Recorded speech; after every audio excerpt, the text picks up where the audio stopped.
দুপুরবেলা গরম গরম ভাতের সাথে যদি এরকম একটা পুঁই শাকের ছ্যাঁচড়া বা চচ্চড়ি পাওয়া যায়, সাথে কিন্তু আর কিছুই লাগবে না, এটা আমি গ্যারান্টি দিয়ে বলতে পারি।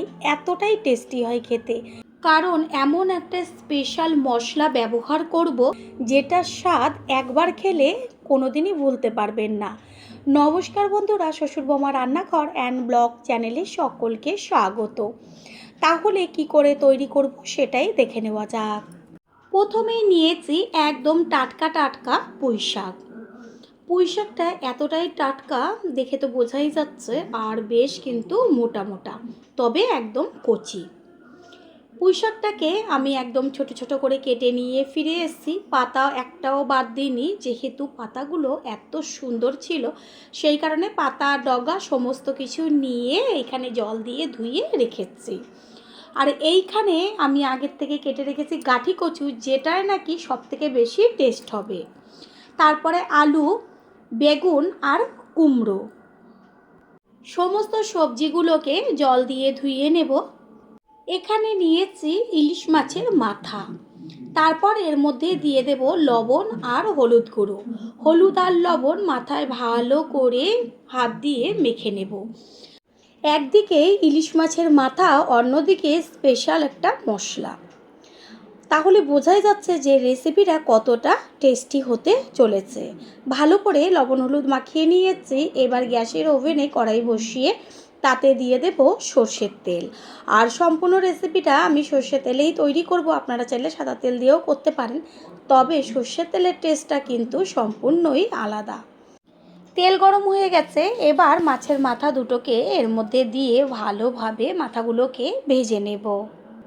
যেসব বন্ধুদের কোনো রকম চ্যানেল না থাকা সত্ত্বেও আমাদের এত সুন্দর সুন্দর কমেন্ট করে পাশে আছে, তাদের অসংখ্য অসংখ্য ধন্যবাদ ও অনেক অনেক ভালোবাসা। তার মধ্যেই একজন হচ্ছে সুরাজ মাস্টার সুরাজ। তিনি লিখেছে বাংলাদেশ, তুরাগ থানা, জেলা ঢাকা থেকে। সুরাজ দাদা ভাই, আপনাকে ও আপনার পরিবারের সকলকে অসংখ্য ধন্যবাদ ও অনেক অনেক ভালোবাসা।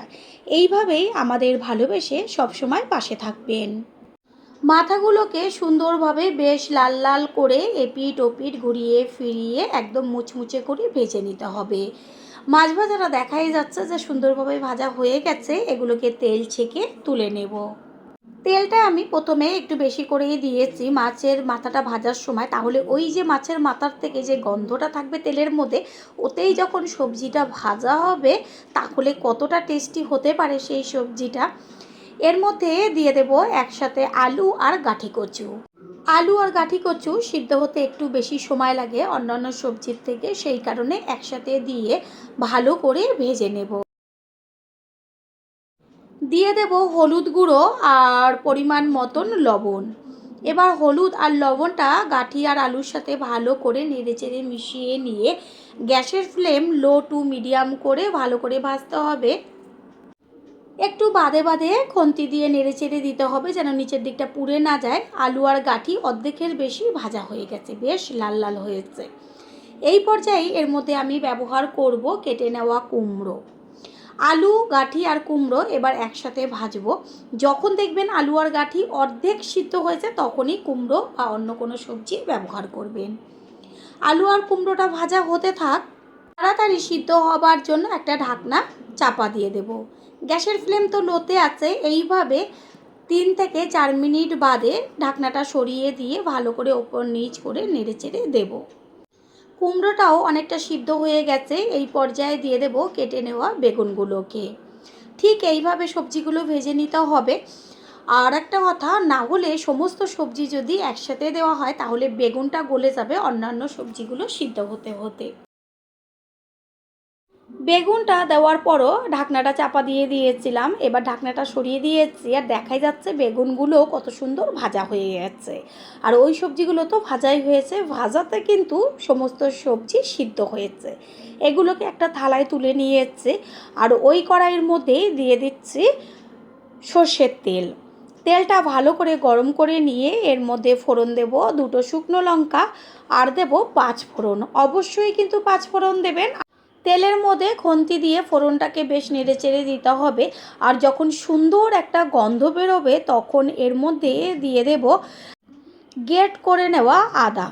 আপনারা চাইলে এইখানে রসুন সম্বার বা পেঁয়াজও ব্যবহার করতে পারেন, তবে আমি পেঁয়াজ রসুন দেব না। তারপরে দিয়ে দিচ্ছি চিড়ে নেওয়া কাঁচা লঙ্কা। পেঁয়াজ রসুন দিলেও কিন্তু ভীষণ টেস্টি হয়। তেলের মধ্যে দিয়ে দেব হলুদ। তারপর খুন্তি দিয়ে ভালো করে আদা আর কাঁচা লঙ্কাটাকে নেড়েচেড়ে নেব।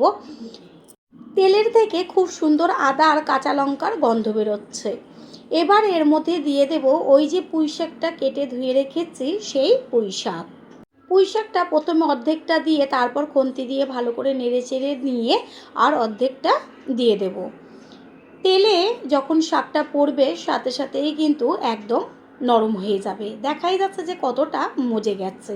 পুরনো বন্ধুদের সব সময় আমাদের পাশে এইভাবে ভালোবেসে থেকে এগিয়ে নিয়ে যাবার জন্য অনেক অনেক ভালোবাসা। শাকের মধ্যে দিয়ে দেব পরিমাণ মতন লবণ আর হলুদ। প্রথমে তো তেলের মধ্যে অল্প পরিমাণ হলুদ দেওয়া হয়েছিল, এবার লবণ আর হলুদ ভালোভাবে শাকের সাথে মিশিয়ে নেব। আর লবণ দেওয়ার সাথে সাথেই জল বেরোতে শুরু হবে, আর যতটুকু জল বেরোবে তাতেই কিন্তু শাকটা সম্পূর্ণ সিদ্ধ হয়ে যাবে। ঢাকনাটা চাপা দিয়ে দেব, এটা হতে থাক, কোনো রকম জল আমি ব্যবহার করব না।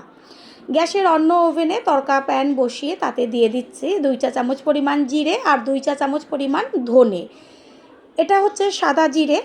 ভালো করে গ্যাসের ফ্লেম লোতে রেখে জিরে আর ধনেটাকে ভেজে নেব। যখন দেখবেন যে চটপট হয়ে ফুটতে শুরু করেছে, বেশ একটা সুন্দর গন্ধ বেরোচ্ছে, তখন কিন্তু এটাকে নামিয়ে নিতে হবে। 7-8 মিনিট বাদে ঢাকনাটাকে সরিয়ে দিয়ে আমি দেখিয়ে দিচ্ছি যে কতটা জল বেরিয়েছে। খুন্তি দিয়ে বেশ একটু নেড়েচেড়ে দেব, কোনো রকম জল ব্যবহার করব না, প্রথমেই বলেছি। আর এইদিকে মশলাটা বেশ চটপট হয়ে ফুটতে শুরু করেছে, মিষ্টি একটা গন্ধ বেরোচ্ছে। কালারটা দেখবেন যেন নষ্ট না হয়ে যায়, বেশি ভাজলে পরে কিন্তু সুন্দর যে গন্ধটা সেটা চলে যাবে। এটা ভাজা হয়ে গেছে, গ্যাস অফ করে দিয়েছি। এবার একটা ছোট যে থেতনিগুলো হয় তার মধ্যে ঢেলে তারপর থেতো করে নেব। এটা একদম সাথে সাথে একটু থেতনি দিয়ে ঘুরিয়ে নিলে পরেই সুন্দরভাবে গুঁড়ো হয়ে যায়। আবারও ঢাকনাটাকে দিয়ে দিয়েছিলাম, ঢাকনাটাকে সরিয়ে ওপর নিচ করে নেড়েচেড়ে নেব। ডাঁটাগুলো অর্ধেকের বেশি সিদ্ধ হয়ে গেছে। এই পর্যায়ে এর মধ্যে দিয়ে দেব ভেজে রাখা সবজিগুলোকে। আগে কিন্তু সবজি দেবেন না, যেহেতু সবজিগুলো ভাজা আছে আর ভাজাতেই তো সিদ্ধ হয়ে গেছে, সেই কারণে আগে দিলে একদম গলে যাবে। ভালো করে মিশিয়ে নিয়ে তারপর আবারও ঢাকনা চাপা দিয়ে দেব। প্রথমবার যারা আমাদের চ্যানেল ভিজিট করছেন তাদের আন্তরিক শুভেচ্ছা ও অনেক অনেক ভালোবাসা। আমাদের রেসিপিগুলো যদি ভালো লেগে থাকে সাবস্ক্রাইব করে দেওয়ার অনুরোধ রইল ও পাশে থাকা বেল আইকনে ক্লিক করলে পরবর্তী ভিডিওগুলো আপনাদের কাছে সবার আগেই পৌঁছে যাবে। ঢাকনাটা তো দিয়ে দিয়েছিলাম, এবার ঢাকনাটাকে সরিয়ে দিয়ে সম্পূর্ণটা ওপর নিচ করে মিশিয়ে নিয়ে তারপরে মাছের মাথা দুটো দিয়ে দেব। দিয়ে একটু নিচের দিকে দিয়ে দেব মাছের মাথাগুলো, যেন একটু নরম হয়, তখন ভেঙে চুড়ে দেব। আবারও একটু ঢাকনা দিয়ে ঢেকে দেব। ঠিক এইভাবে ঢাকনা দিয়ে ঢেকে ঢেকে রেসিপিটা তৈরি করতে হবে। যেহেতু জল দেব না, সেই কারণে ঢাকনা চাপা দিলে পরে কি তাড়াতাড়ি মজে যাবে, আর যতটুকু জল বেরোবে ওতেই সুন্দরভাবে শাকটা সিদ্ধ হয়ে যাবে। বন্ধুরা, আপনারা যে যেইখান থেকে ভিডিওটি দেখছেন অবশ্যই কমেন্টের মাধ্যমে জানাবেন। আপনাদের ধন্যবাদ জানাতে পারলে সত্যিই আমরা ভীষণ ভীষণ আনন্দিত হব। আপনাদের করা কমেন্টসগুলো পেয়ে আমরা এতটাই উৎসাহিত হই পরের ভিডিওগুলো তৈরি করার জন্য। ডাঁটাগুলো খুব সুন্দরভাবে নরম হয়ে গেছে, আর সমস্ত সবজি তো আগেই নরম ছিল, আরও সুন্দরভাবে হয়ে গেছে। এবার ওই যে জিরে আর ধনের গুঁড়ো সম্পূর্ণটাই দিয়ে দেব। এর মধ্যে জিরে আর ধনের গুঁড়োর পরিমাণটা একটু বেশি দিলেই টেস্টটা খুব টেস্টি হবে। ভালো করে মিশিয়ে নেব। সমস্তটা তো হয়েই গেছে, একটু লবণের প্রয়োজন, সেই কারণে আর একটু লবণ দিয়ে তারপর ভালো করে মিশিয়ে নিয়ে আরও 2 থেকে 3 মিনিট মতন এইভাবে নেড়েচেড়ে নেব। 2-3 মিনিট মতো রান্না করে নেওয়ার পরে সমস্ত কিছুর ব্যালেন্সটা ঠিক রাখার জন্য দিয়ে দিচ্ছি হাফ চা চামচের থেকে একটু বেশি পরিমাণ চিনি। চিনিটাকেও মিশিয়ে নেব। আর চিনি কিন্তু অবশ্যই দেবেন, না হলে পাঞ্চে ভাবটা যাবে না। আর পুঁই শাকে একটু বেশ চিনি দিলে টেস্টটা ভীষণ টেস্টি হয়। রেসিপি একদম তৈরি হয়ে গেছে। গ্যাস অফ করে সবশেষে দিয়ে দিচ্ছি 1 চা চামচ পরিমাণ গাওয়া ঘি। এটাও কিন্তু কেউ স্কিপ করবেন না। একদিনের জন্য হলেও এই যে আমি উপকরণগুলো ব্যবহার করেছি প্রত্যেকটা দিয়ে রান্না করে খেয়ে তারপর এসে কমেন্ট করে জানিয়ে যাবেন যে কতটা টেস্টি বা অন্য দিনের থেকে কতটা ভিন্ন স্বাদের হয়েছিল। ঘিটাকে ভালো করে মিশিয়ে নিয়ে একটু ঢাকনাটা চাপা দিয়ে দেবো। গ্যাস তো অফই করে দিয়েছি। 5 মিনিট বাদে ফিরে এসে সম্পূর্ণ লুকটা দেখিয়ে দিচ্ছি। এবার একটা পাত্রে তুলে নেব।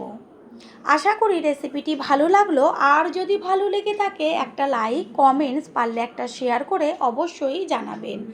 আপনাদের করা একটা লাইক ও লাইকের পাশে থাকা হাইপ আর একটা শেয়ার আমাদের কাছে অনেক অনেক গুরুত্বপূর্ণ। All friend, thanks for watching my video. আপনারা সকলে ভালো থাকবেন, সুস্থ থাকবেন। আবারও দেখা হবে অন্য কোনো রেসিপির এপিসোডে।